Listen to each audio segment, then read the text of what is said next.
Boa noite, está começando mais um Câmara Entrevista. E no programa de hoje você vai acompanhar uma reflexão do vice-presidente Hamilton Mourão sobre o cenário político-econômico. A live foi produzida pelo sistema FEComércio RS, Sesc Senac e será veiculada no canal 16 por meio de uma parceria cultural. Bom, muito boa tarde a todos. É uma grande satisfação para a FEComércio estar realizando esse evento hoje com a ilustre presença do nosso excelentíssimo vice-presidente da República, o general Mourão. Hoje mais uma edição da nossa live de negócios em pauta, para falarmos do cenário político-econômico brasileiro com um convidado mais do que especial, que dispensa apresentações. Essa live está nos canais oficiais da FEComércio no YouTube, também no Facebook, caso haja algum problema e alguém precise migrar de um canal para outro. Agradecemos imensamente a participação do vice-presidente general Mourão. É um momento bastante difícil para o comércio, um momento em que os empresários vêm de um ano difícil aí de pandemia, turbulência econômica, e por isso é um ano de muitas expectativas, um governo que vem implementando aí algumas reformas, tem outras reformas na agenda, e eu tenho certeza que cada empresário que está acessando esse nosso evento hoje, que está aqui conosco, tem uma grande expectativa e uma grande esperança, general, em relação a uma retomada da economia brasileira e a continuidade das reformas que estão na pauta desse governo. Então, a sua participação hoje aqui vai agregar muito a esses empresários, e por isso que agradecemos mais uma vez a sua participação. Vai agregar muito aqui aos empresários do comércio gaúcho e contribuir para a formação das expectativas, para a tomada de decisão que eles têm que tomar todos os dias aí na difícil rotina dos seus negócios. A gente vai ter uma apresentação do vice-presidente Mourão e vamos ter depois um espaço para perguntas que já foram previamente formuladas devido ao tempo aí que a gente tem para esse evento. E agora eu passo de imediato, então, a palavra para o presidente do Sistema FEComércio, o presidente Luiz Carlos Bon, fazer uma pequena abertura aí para o nosso evento. Muito obrigado a todos que nos acompanham. A palavra é sua, presidente Luiz Carlos Bon. Muito boa tarde a todos. É com muita honra que recebemos hoje o excelentíssimo vice-presidente da República, general Hamilton Mourão, para esta conversa com o comércio de bens, serviços e turismo gaúcho. Agradecemos muito ao senhor por ter aceito o convite da FEComércio do Rio Grande do Sul para falarmos sobre o contexto político e econômico de nosso país. Além de fortalecer o relacionamento do nosso setor com o governo, este evento será uma oportunidade única, valiosa, para aprendermos com a sua visão e conhecimento privilegiados. O comércio é responsável por gerar mais da metade de toda a renda de nossa economia e por empregar mais da metade dos trabalhadores brasileiros. Por isso, todos os empresários que nos acompanham agora têm um papel fundamental de contribuição para a retomada econômica que o Brasil necessita. Vivemos um momento de extrema dificuldade em 2020. Mas estamos nos reinventando, nos reerguendo e precisamos de muita atenção do governo para ter sucesso no grande desafio que é deixar este ano para trás e voltar a crescer de maneira sustentável.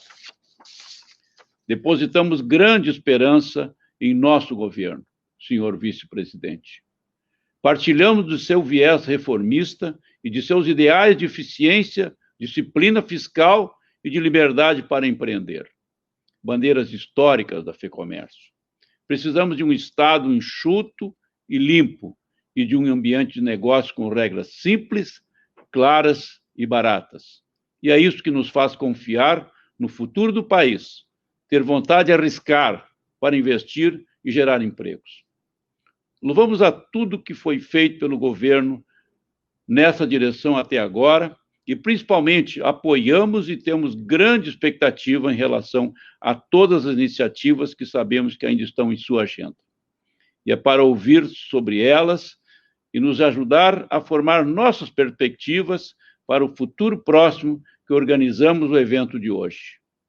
Por isso, senhor vice-presidente Hamilton Mourão, mais uma vez lhe agradeço em nome de todo o comércio gaúcho e lhe deixo com a palavra.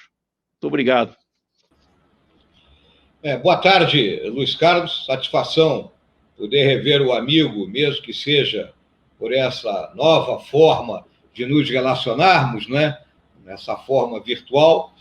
O meu boa tarde também a todas as amigas e amigos aí do nosso Rio Grande do Sul que estão nos acompanhando. Acho que ninguém tem dúvida que o Brasil e o mundo, né, estão vivendo uma crise sem precedentes, né? Acho que a última grande crise dessa natureza foi por ocasião da Segunda Guerra Mundial, e essa crise provocada pela pandemia da Covid-19, ela trouxe muita ansiedade, privação, luto para as pessoas que perderam seus entes queridos, né? Essa crise também nos revelou uma realidade internacional muito volátil, né?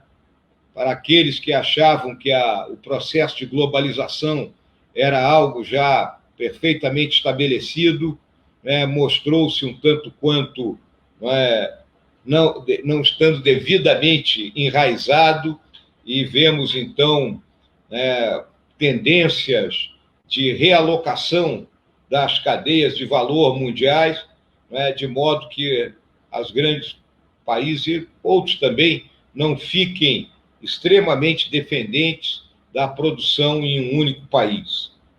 Ao mesmo tempo, né, assistimos aumento das tensões geopolíticas, com a disputa inegável em vias de tecnologia e questões comerciais entre as duas maiores economias do mundo hoje, os Estados Unidos e a China, mas com outros grandes parceiros, como a Rússia, a União Europeia, né, também observando o que está acontecendo nesse momento aqui na história do mundo.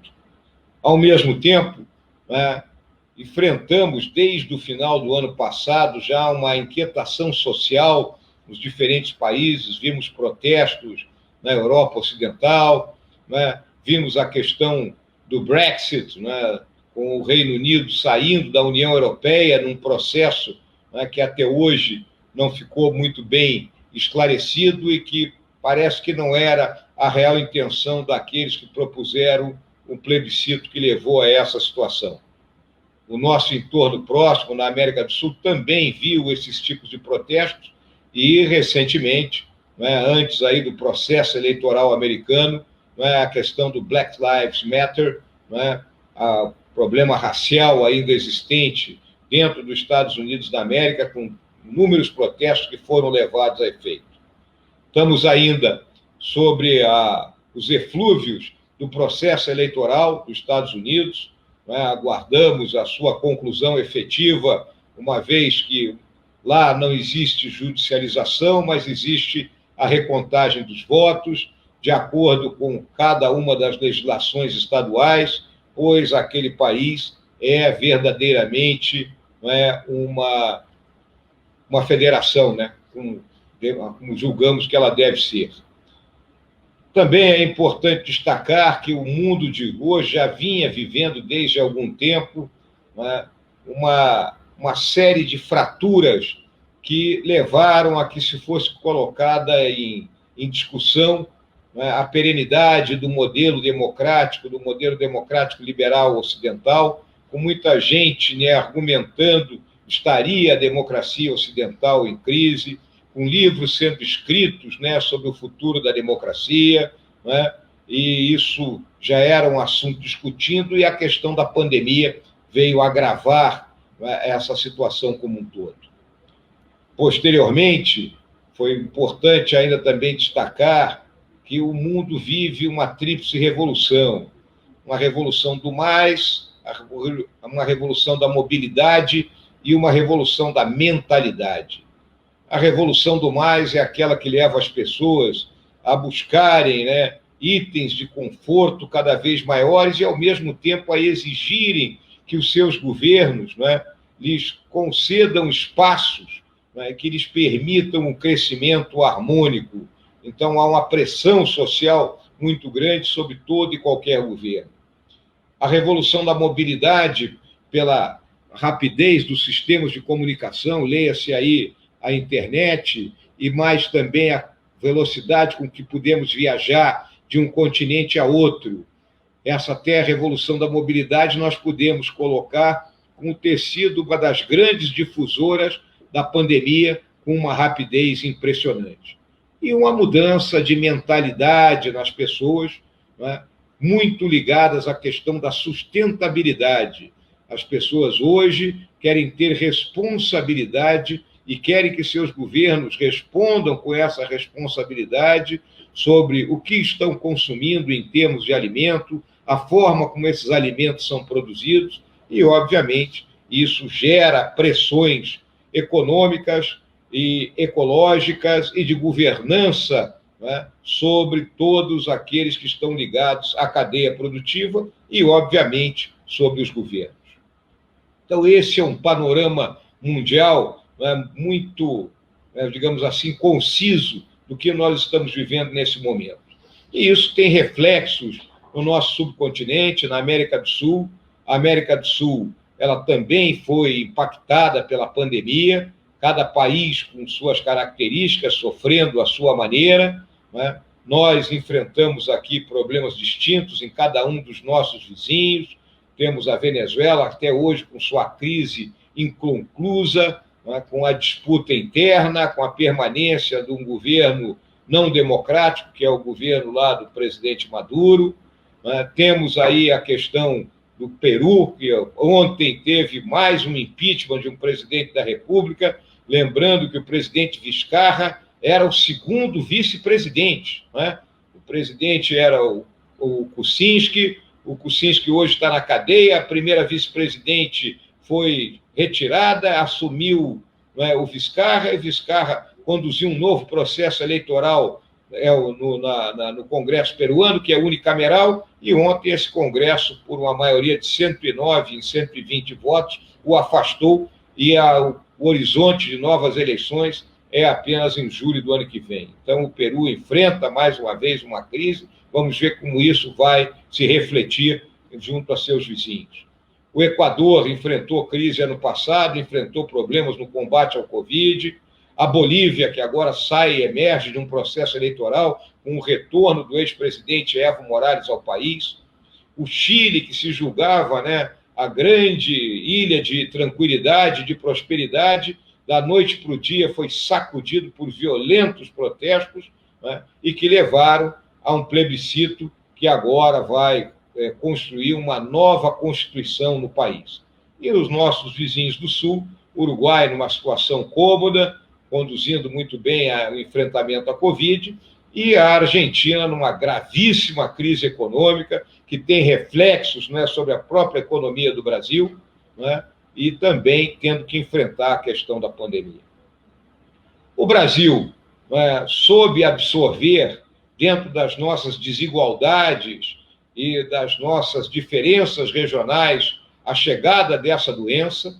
Né, não havia fórmula de bolo, não havia maneira de se conduzir, vamos dizer, respostas de forma centralizadas, por ser o nosso país muito distinto em cada uma das suas regiões.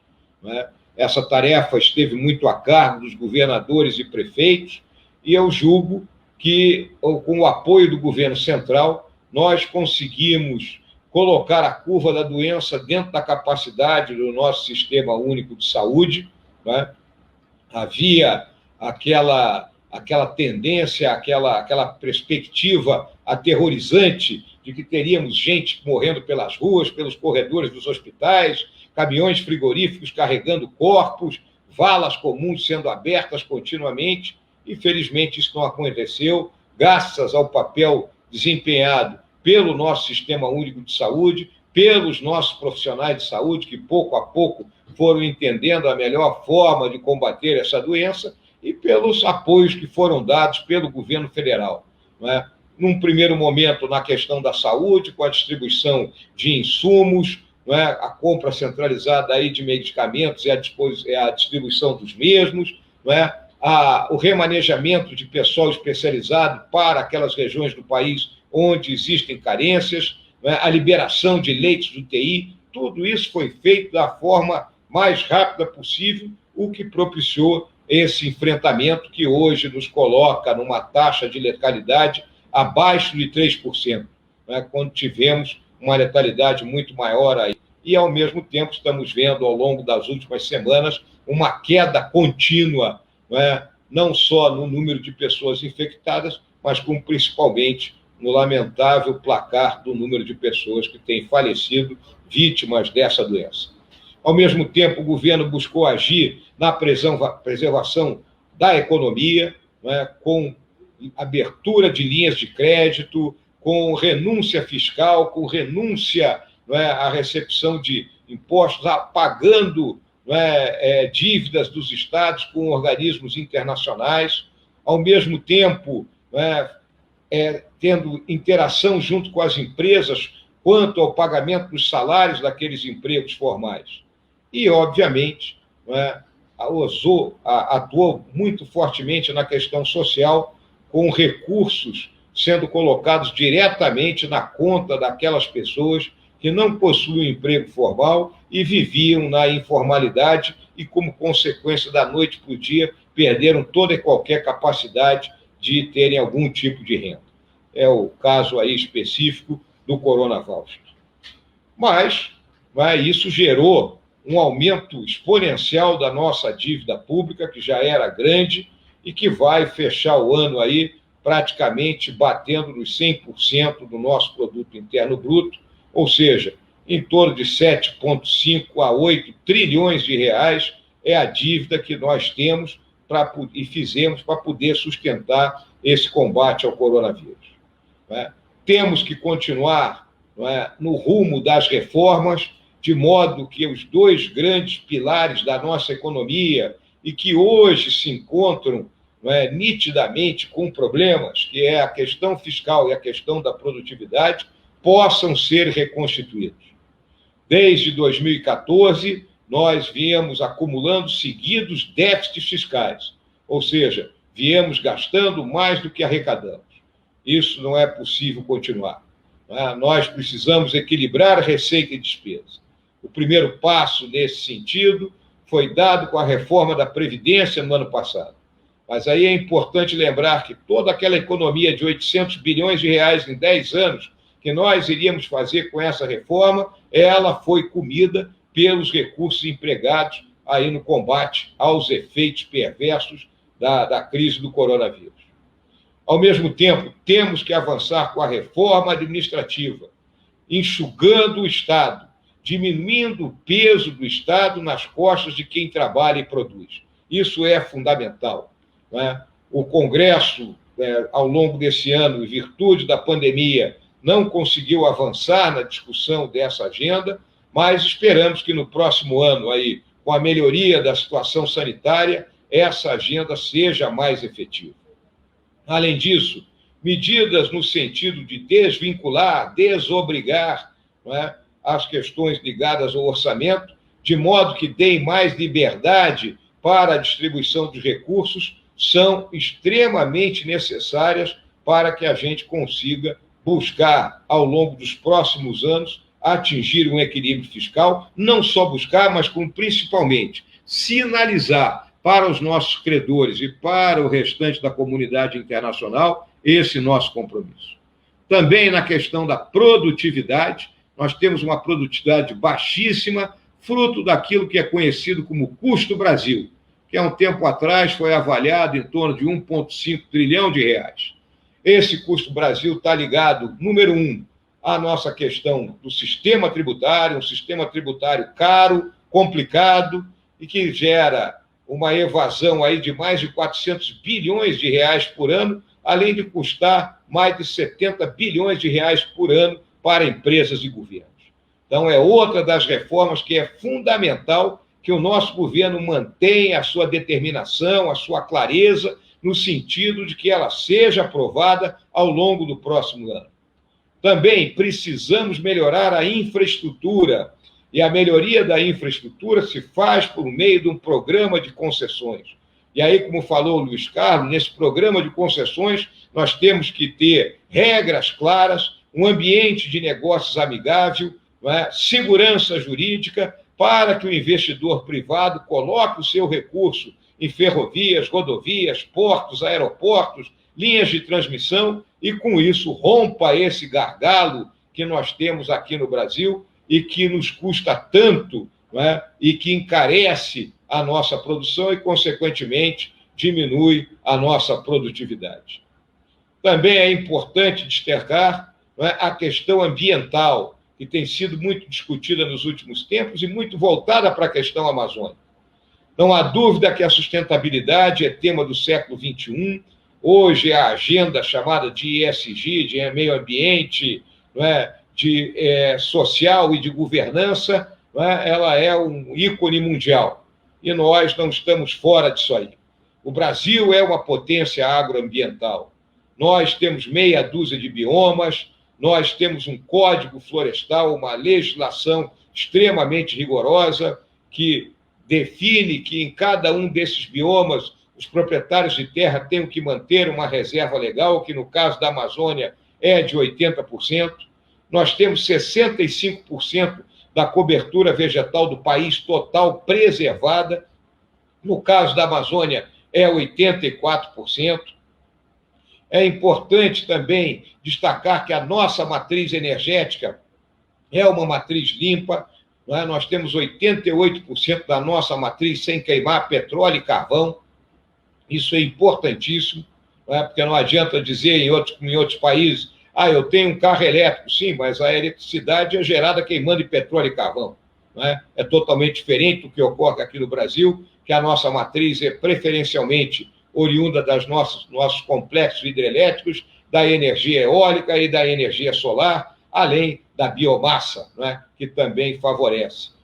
Temos combustível limpo, como é o caso do etanol, o biodiesel. Então, nós temos aí esse programa do RenovaBio. Então, nós temos que deixar claro esse nosso compromisso com o combate às ilegalidades ambientais. Eu, de minha parte, considero que o maior desastre ambiental no Brasil hoje é a questão do saneamento básico, quando nós temos aí quase 100 milhões de brasileiros que vivem sem ter esgoto, com rios assoreados, com mares poluídos, e isso não é combatido da forma como deveria ser combatido. Se olha muito para a questão da Amazônia, onde a questão do desmatamento está muito ligada ao comércio ilegal de madeira. E esse comércio ilegal de madeira não é aqui dentro do Brasil. Ele vai para fora do Brasil. Essa madeira é lavada e chega nos países que consomem 75% da madeira do mundo. Com o nosso IP, por exemplo, sendo vendido a um preço vil abaixo do Pinus.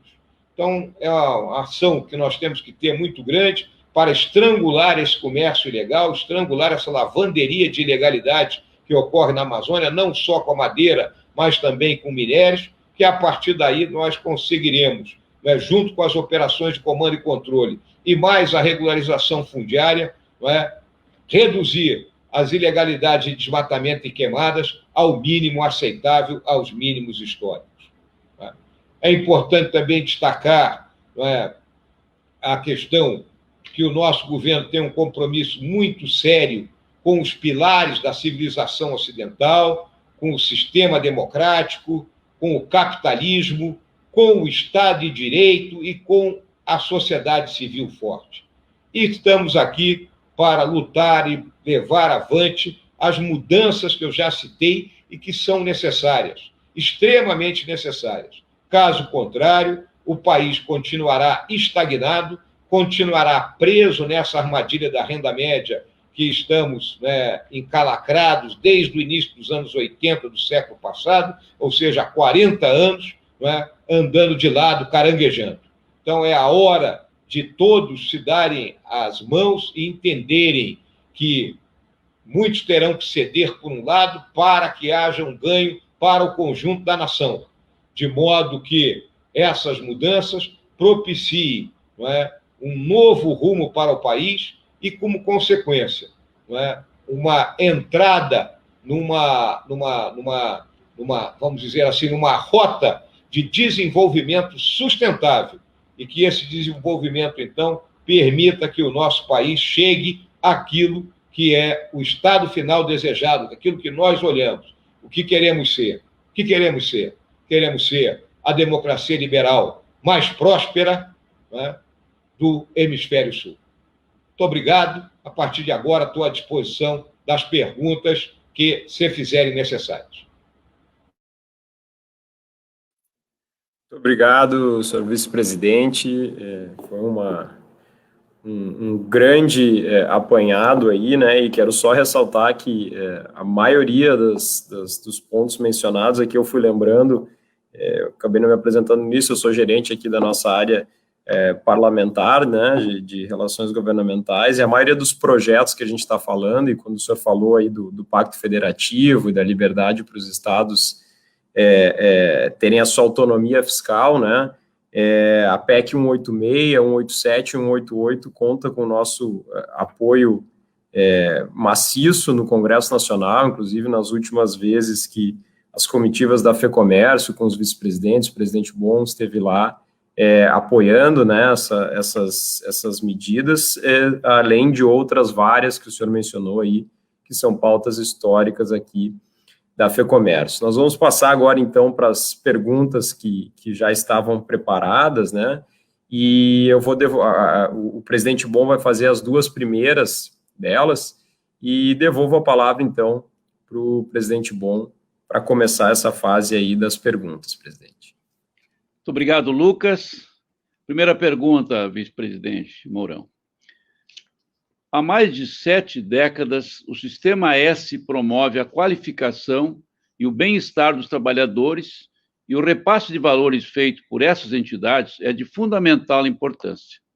Contudo, esses valores sofreram cortes durante a pandemia, afetando a qualificação da sociedade em um momento tão crucial. Como o senhor enxerga o papel do Sistema S e qual a importância deste na visão do governo federal para a formação da mão de obra? Bom, Luiz Carlos, hoje tem publicado aí nos principais jornais do país algumas declarações do presidente do Banco Central, o brilhante Roberto Campos Neto, sobre a questão do desemprego no país, que ao longo da pandemia houve um avanço tecnológico por várias empresas que não estavam ainda no horizonte delas. Eu já ouvi esses comentários de vários empresários a respeito disso, que eles aceleraram o seu processo de ingresso na economia do conhecimento. Ao acelerar esse processo, trabalhadores que não estão qualificados não retornarão aos seus postos de trabalho. Então, esse eu acho que hoje seria o grande papel do Sistema S, de mitigar essa situação que esses trabalhadores irão enfrentar, para que forneça-lhes o ferramental necessário, de modo que eles consigam acompanhar esse novo passo da economia mundial, e particularmente aqui do Brasil, que é o processo da economia do conhecimento, que vai paulatinamente substituir a produção em massa. Esse processo da economia do conhecimento está amplamente baseado na tecnologia, o uso intensivo da tecnologia e de uma inovação constante. E nós precisamos de gente qualificada para isso. Então, eu vejo que essa é a grande avenida de acesso que o Sistema S tem para mostrar a sua capacidade, demonstrar também aos olhos, não só do governo, mas da sociedade brasileira, a sua, vamos dizer assim, a sua razão de ser, e, ao mesmo tempo, agir com muita transparência e compliance em torno dos recursos que são recebidos e a forma como esses recursos são empregados. Tá bem, Luiz Carlos? Muito obrigado, vice-presidente Mourão. A próxima pergunta é sobre a reforma administrativa. sabemos que ela é fundamental para a eficiência do setor público, reduzindo gastos sem comprometer os serviços essenciais ao cidadão. Como o senhor avalia o cenário para a aprovação desta medida? Eu acho que dentro do Congresso, né, existe um consenso para que essa reforma ande, apesar de todo o lobby existente, né, dos grupos contrários à ação dessa reforma, seja do pessoal da própria oposição, que eu tenho certeza que se estivesse no governo estariam lutando por isso, mas fazem oposição, né, por ser oposição e não em termos de oposição programática, seja pelos lobbies daqueles que acham que serão prejudicados. Quando a reforma, da forma que ela está colocada, ela está muito até, vamos dizer assim, tímida, né? Porque ela não mexe com os atuais funcionários.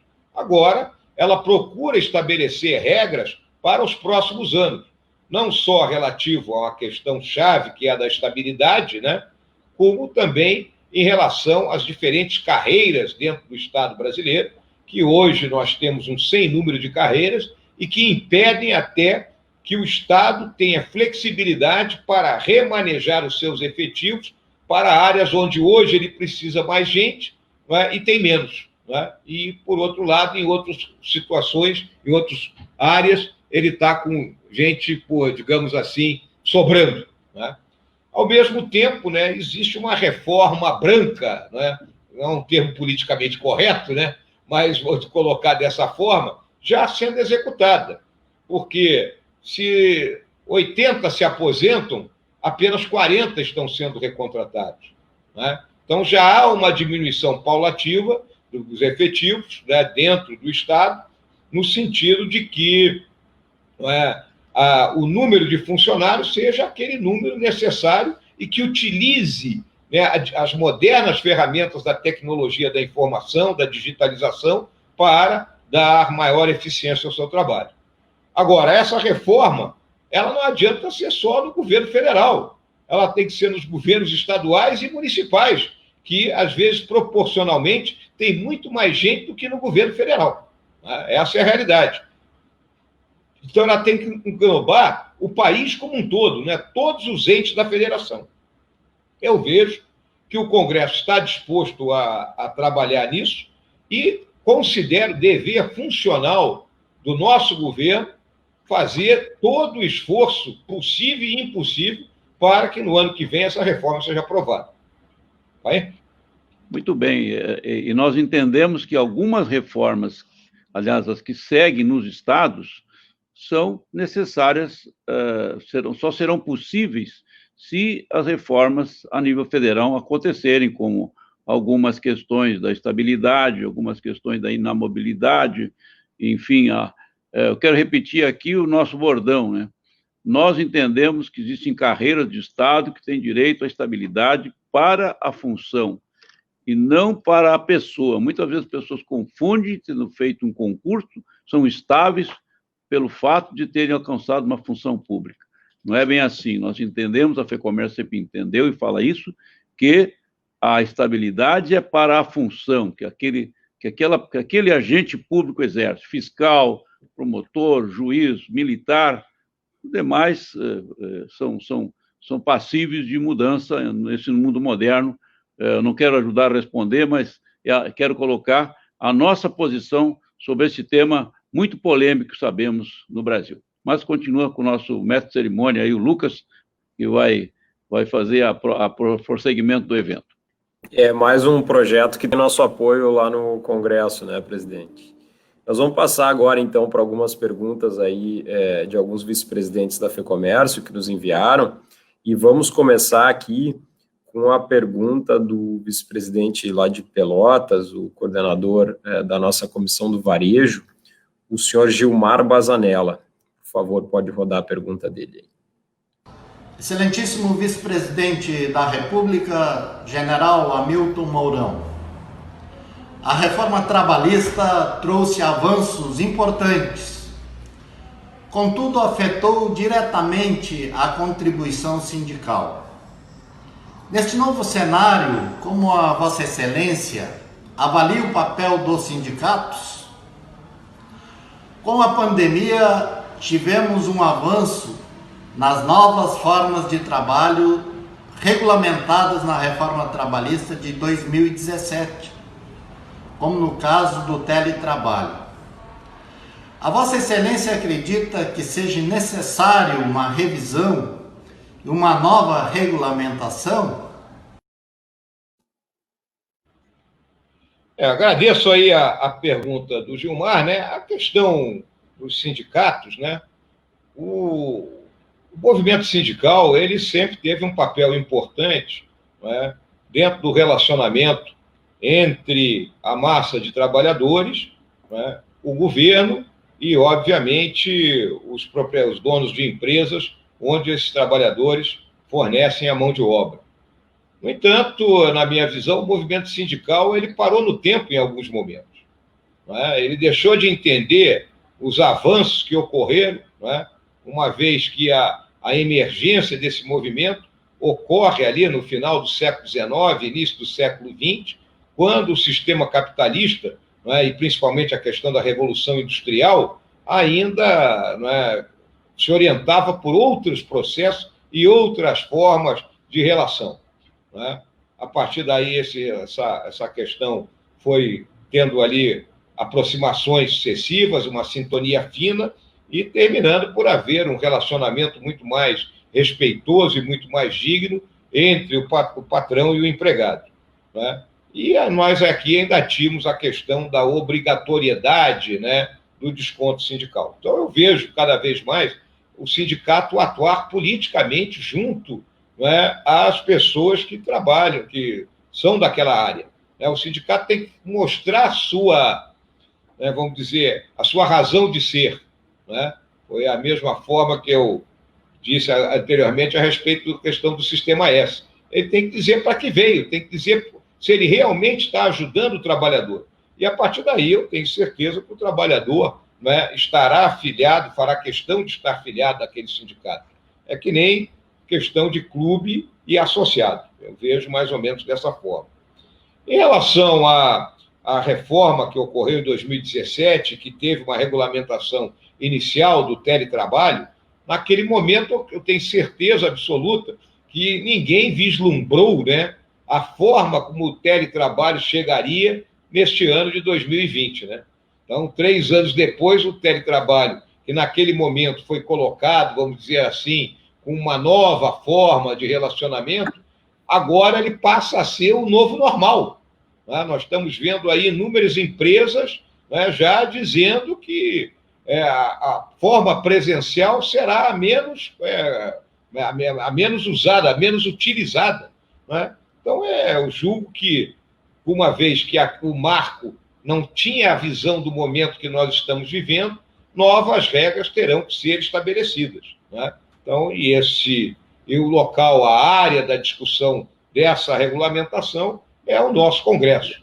Então, é a hora, né, das pessoas buscarem os seus representantes dentro do Congresso, né, e apresentarem suas demandas de modo que se faça uma nova tratativa e que se chegue, né, vamos dizer, a um novo acordo em relação à utilização do trabalho, né, em casa, o home office ou teletrabalho. Muito obrigado, vice-presidente Mourão. Agora a gente vai passar para a pergunta do vice-presidente Márcio Aguilar, que coordena aqui a Comissão de Agentes Autônomos do Comércio, aqui da FEComércio, que agrega boa parte dos serviços que a federação representa. Por favor, a pergunta do senhor Márcio. A reforma tributária se faz necessária, uma vez que o Brasil está entre os países que mais dispensam tempo para efetuar pagamento de impostos. O senhor acredita que o governo conseguirá avançar nesta pauta em 2021? E como a relação do governo com o Congresso pode afetar esse andamento? Muito obrigado aí a pergunta do Márcio. Essa é uma pergunta, né, que nós estamos... é uma dos pontos que eu considero fundamental em termos de reforma e que nós temos que fazer. Essa é uma reforma que não pode mais esperar. Ela tem, vamos dizer, uma excelente aceitação dentro do Congresso, Nós sabemos que existe uma proposta da Câmara, baseada em cima aí do trabalho do Bernardo Api, e temos uma proposta do Senado baseada em cima do trabalho do ex-deputado Luiz Carlos Rauli. E tem a proposta intermediária que foi apresentada pelo nosso governo. Nós já íamos apresentar mais outra, mas essa questão da eleição municipal retardou essa nossa apresentação. O que nós vemos hoje, de uma forma geral, é que essa reforma terá que andar em duas fases. Eu acho que todos concordam nisso. Numa primeira fase, a simplificação do sistema, porque hoje todo empresário, toda pessoa que tem que pagar imposto tem uma tremenda dificuldade, em entender o que está pagando, como está pagando e quando tem que pagar. Então, simplificar esse sistema pela unificação de impostos. E, a partir daí, numa segunda etapa, nós conseguimos reduzir as alíquotas a partir do momento em que a base de pagamento estiver expandida. Vamos lembrar que na minha apresentação eu citei que nós temos mais de 400 bilhões de reais por ano de evasão / sonegação de impostos. É muito dinheiro. Vamos olhar ali que o nosso PIB é 8 trilhões de reais, isso aí é 5% do nosso PIB. É muito dinheiro que a gente tem de evasão. Se nós cortarmos isso pela metade, já é muito recurso que entra no sentido de que a gente tenha mais capacidade de investir, não só em saúde e educação, mas também na infraestrutura. E aí a questão do relacionamento com o Congresso, eu vejo que o Congresso ele entendeu a mecânica pela qual o presidente Jair Bolsonaro tem procurado apresentar as suas demandas, as demandas do governo, as propostas do governo. O presidente Bolsonaro estabeleceu uma ligação com a parcela significativa dos partidos políticos que estão lá dentro, com base naqueles partidos do centro aí, que são pejorativamente chamados pela imprensa aí de centrão, mas da forma como o nosso Congresso funciona, nenhum governo democraticamente eleito tem condições de aprovar qualquer coisa se não tiver uma boa base, um bom relacionamento com esses grupos políticos. Eu vejo que esse relacionamento tem avançado positivamente, e que esse grupo está sintonizado com essa questão da reforma tributária. Portanto, na minha visão, desde que o nosso governo mantenha o foco, a determinação e a clareza, nós temos condições de, no ano que vem, uma vez que esse ano aqui, após passar esse período eleitoral, restará muito pouco tempo para que se avance nessa discussão, mas ano que vem nós temos condições de aprovar um novo sistema tributário para o país.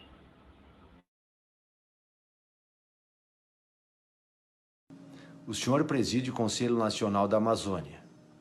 Como o senhor vislumbra o impacto da regulamentação fundiária na Amazônia? Esse processo pode contribuir para a redução do desmatamento? Bom, agradeço aí a pergunta do Joel, A nossa política ambiental, a política ambiental do Brasil, ela tem 5 pilares. Um são as operações de comando e controle, que buscam, por meio da repressão, impedir os ilícitos, as ações ilegais, seja de desmatamento, queimada, garimpo, mineração, seja lá o que for. O outro polo é a questão do zoneamento econômico ecológico, que é importante que na Amazônia a gente defina qual é a vocação de cada uma daquelas áreas. O outro polo é a questão de investimentos em bioeconomia, para que na Amazônia preservada nós tenhamos condições de gerar emprego e renda para aquela população que lá vive. Isso acoplado à quarta vetor, que é o pagamento por serviços ambientais, que são os itens 6.2.2, 6.2.4 do Acordo de Paris, e que todas as informações indicam que o nosso país teria condições de receber em torno de 10 bilhões de dólares por ano, ou seja, praticamente 55 bilhões de reais por serviços ambientais, um recurso que seria extremamente bem-vindo para investimentos no desenvolvimento da Amazônia. E o quinto vetor, importantíssimo, é a regularização fundiária. nós temos quase 600 mil propriedades rurais na Amazônia que não possuem o título da terra. 88% dessas propriedades são pequenas propriedades de até 4 módulos rurais. Não é? Sem o título da terra, esse cidadão não tem acesso ao financiamento, né, ao crédito rural e muito menos à assistência técnica. E, como consequência, ele vai derrubar a árvore, vai cortar a árvore para poder sobreviver. Não é? Essa é a única forma que ele enxerga para a sobrevivência dele. Não é? Ao mesmo tempo, a hora que eu coloco o título, eu vou dar um número para aquela terra, vou dar um CPF ou CNPJ para aquela terra. E, por meio de nossos sistemas de monitoramento e sensoriamento, eu posso acompanhar se aquele cidadão está trabalhando dentro da nossa legislação. E, como consequência, se ele estiver errado, eu posso multar, embargar ou até retirar a terra desse cidadão, dependendo da gravidade dos crimes que forem cometidos. Portanto, a regularização fundiária é, sim, um processo fundamental para que nós avancemos na preservação e desenvolvimento da nossa Amazônia.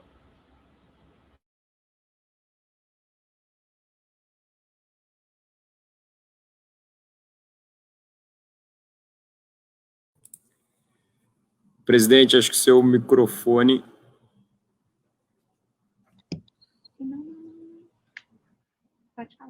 Muito obrigado. Desculpe uma pequena falha técnica aqui, presidente Mourão. Quero colocar o Lucas se temos alguma coisa mais a falar, se ficou faltando alguma coisa na nossa live aqui, se não, eu entro de novo. Por favor, Lucas. Não, acho que apenas agradecer, né? Eu tive um problema técnico também, tive que mudar de posição, mas foi a última pergunta. Acho que apenas agradecer, presidente, deixo o encerramento com o senhor. Obrigado, vice-presidente Mourão. Caro vice-presidente General Mourão, a nossa relação não é de hoje, é de muito tempo já. Quando comandou aqui o Comando Militar do Sul, fomos muito honrosamente recebidos no comando, e quer dizer que a FEComércio também tem agentes importantes, como a gente falando da questão militar, da questão de segurança. Temos aqui, na hora das crises, na hora das pandemias, na hora das dificuldades com catástrofes ambientais, naturais, a gente pode socorrer aqui com o nosso setor de atacado, com o nosso setor de serviços, que sempre está disponível para auxiliar o Exército e as forças de segurança, a Defesa Civil, para essas questões. Por outro lado, quero dizer da nossa imensa alegria e agradecimento pela sua participação neste evento de hoje. O Negócios em Pauta é um evento habitual da FEComércio e contou hoje com a honrosa participação do vice-presidente da República, general Milton Mourão, que com certeza deixou recados importantes sobre expectativas que temos para essa próxima etapa que estamos vivendo deste novo mundo, né? Que é uma guerra sem bombas, uma guerra sem pré-destruídos, uma guerra com prazo para acabar, mas é uma guerra, sim, muito difícil na economia e na vida das pessoas. Então, com certeza, a sua contribuição, a sua participação aqui deixou excelentes valores para os nossos representados. Muito obrigado, mais uma vez, em nome do Sistema FEComércio, SESC, SENAC do Rio Grande do Sul, por esta sua participação. Conte sempre conosco e contamos com o senhor. Muito obrigado, Luiz Carlos, com a satisfação poder ter participado desse evento, pelas características dele e pela oportunidade que me deram de poder me dirigir a esse grupo aí do nosso estado do Rio Grande do Sul, todos aqueles que integram o sistema FEComércio, e deixar claro, vamos superar essa questão da pandemia, já superamos outros problemas mais graves ao longo da nossa história, vamos recuperar a nossa capacidade econômica e vamos avançar naquilo que são as responsabilidades do governo do presidente Bolsonaro. O presidente Bolsonaro deixa muito claro, nem um passo atrás, ninguém ficar para trás, vamos avançar e vamos em frente. Meu grande abraço aí a todos os meus amigos e amigas aí do nosso Rio Grande do Sul.